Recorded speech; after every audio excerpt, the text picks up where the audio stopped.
नमस्कार। मैं सुनीता कथा मंथन में आप सबका स्वागत करती हूँ। कथा मंथन में आज सुनिए अमरकांत जी की कहानी हंगामा। इस मोहल्ले के लोग किसी के साथ कोई नाम चस्पा करने में तो उस्ताद हैं। धीरेन्द्र कुमार भट्टाचार्य डिग्री कॉलेज में पढ़ाते हैं, सम्मानित व्यक्ति हैं, लेकिन उनका मकान चूंकि आटे की एक चक्की के पास है, इसलिए लोग उनको धीरेन्द्र चक्की के नाम से याद करते हैं। इसी तरह रौब से बात करने के कारण किसी का नाम तोप रख दिया गया है और नाक लंबी होने के कारण किसी का नाम नकुल। लीला के इस मोहल्ले में आने के 2-3 महीने बाद ही उसका नामकरण किया गया है हंगामा। इसीलिए तो लीला यानी हंगामा। काफ़ी नाटी गोरी तगड़ी, उम्र उसकी करीब 40 होगी।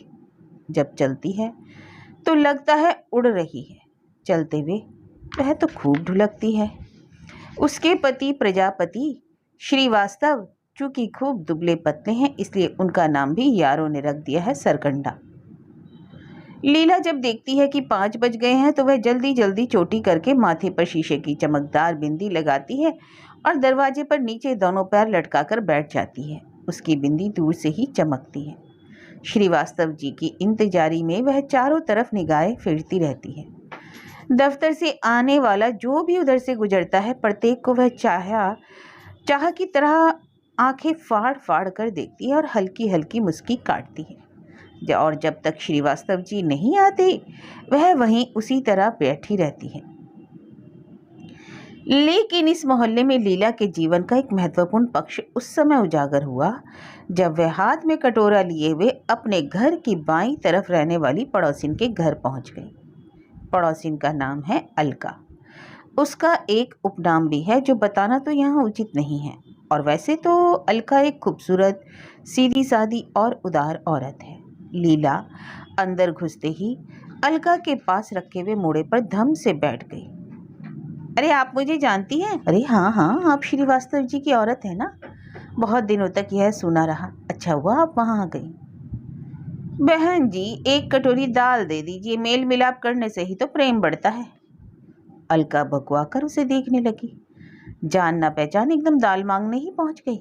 दाल कितनी तो महंगी है, पर अलका को किसी बात की कमी नहीं रहती। उसके पति उसे प्यार करते हैं और पूरी तनख्वाह उसके हाथ पर रख देते हैं। उसने दाल देते हुए पूछा, आपके बच्चा नहीं है? अरे नहीं बहन जी, जब मेरा गौना हुआ तो श्रीवास्तव जी गांव में 10-15 दिन मेरे साथ रहकर नौकरी पर यहाँ आ गए थे।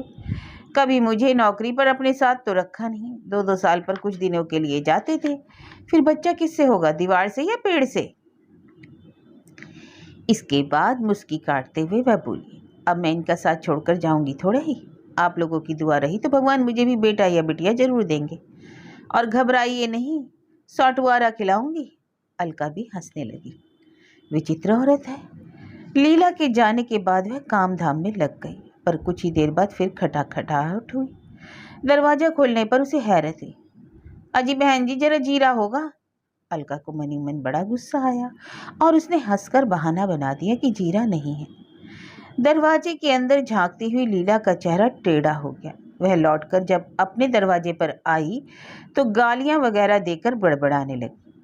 इसके बाद तो लीला के मांगने से कुछ ही दिनों में सारा पड़ोसी घबरा गया। शायद इन्हीं दिनों उसका उपनाम भी रख दिया गया होगा। कोई औरत जब देखती कि लीला उसकी ओर आ रही है तो वह उठकर अंदर चली जाती।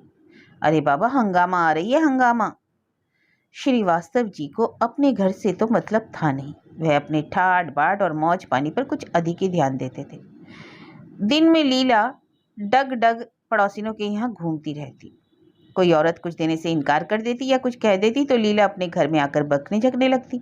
लेकिन आधा 1 घंटा बाद फिर वह सबके यहाँ जाना शुरू कर देती।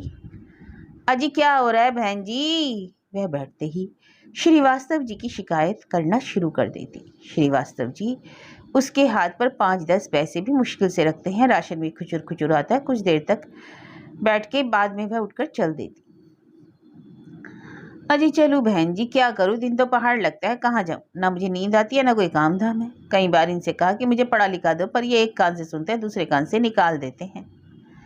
अलका से कई बार लीला अपने यहाँ आने का आग्रह कर चुकी थी।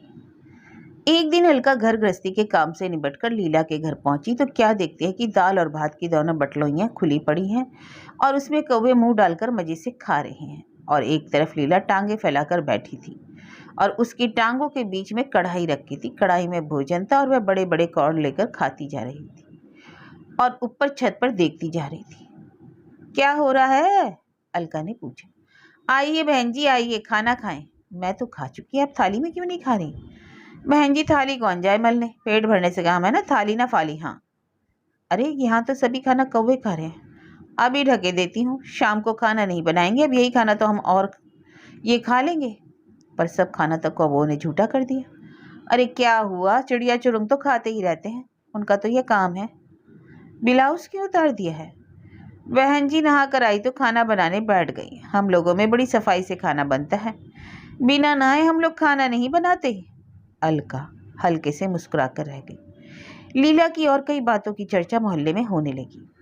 वह किसी औरत को कभी कोई नई और अच्छी साड़ी पहने देख लेती तो काफ़ी परेशान हो जाती। तब वह उस औरत से बोलना भी बंद कर देती, उसे सुनाकर व्यंग बाणी बोलने लगती। जब उसे इत्मीनान हो जाता कि अब वह साड़ी पुरानी पड़ गई है, तब वह उस औरत से फिर बोलना शुरू कर देती, और जब कभी उसके घर में कोई नया सामान आ जाता तो सारे पड़ोस में घूम घूम कर दिखाती। यदि उसके लिए कोई नई साड़ी या ब्लाउज आता तो वह पहनकर उसे घूम कर आती, हर पड़ोसिन के सामने 1 मिनट खड़ी होकर मुस्कुराती हुई घर लौट आती। एक दिन एक मिस्त्री उसके यहाँ फर्श बनाने के लिए आया। लीला उससे मोल तोल करने लगी। मिस्त्री ने कहा, माता जी बहुत कम पैसे दे रही हैं। लीला को उसकी बात इतनी बुरी लगी कि वह हाथ नचा नचा कर चीखने लगी। ए मिस्त्री, जबान संभाल कर बोलो, मुझे बूढ़ा बनाता है? तेरी माँ बूढ़ी, तेरी बहन बूढ़ी।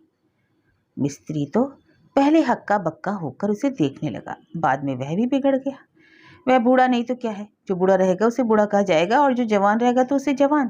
खैर, लोगों ने मिस्त्री को समझा बुझाकर वहां से हटा दिया, लेकिन धीरे धीरे 2 वर्ष व्यतीत हो गए पर उसे बच्चा नहीं हुआ। एक दिन उसने अलका से पूछा, ए बहन जी, 2-2.5 साल हो गए श्रीवास्तव जी के साथ रहते हुए, अब हमें बच्चा ना होगा क्या? कल मेडिकल कॉलेज जाएंगे, जितना लगेगा लगाएंगे, भले लड़का ना हो, भगवान लूली लंगड़ी ही दे दे। इसके बाद तो उससे जो मिलता उसी से यही बात शुरू कर देती। घर में कोई रिश्तेदार आता तो उससे भी वह पूछना न भूलती, ए भैया, हमें लड़का लड़की कुछ भी ना होगा क्या? जब वह सुन लेती कि किसी औरत के बच्चा हुआ है तो उसकी परेशानी बढ़ जाती। सबके घर जाकर यह खबर सुना आती। एक बार किसी औरत ने कह दिया, अरे तो क्या हुआ, अभी वह जवान है, उसको तो बच्चा होगा ही, तुम क्यों परेशान हो? इतना कहना क्या था कि आफत आ गई। लीला उस औरत से 3 दिन तक लड़ती रही। बहुत जवान बनी है चुट्टी, क्या हम जवान नहीं है? क्या हमारे दांत टूट गए हैं? क्या हमारे बाल पक गए हैं? हम क्या जलपा बुढ़िया हैं? जो मुझे बुढ़िया कहे उसकी जबान गल गल गिरे। भगवान चाहे तो मैं 8-8 बेटवो जनकर दिखा दूं।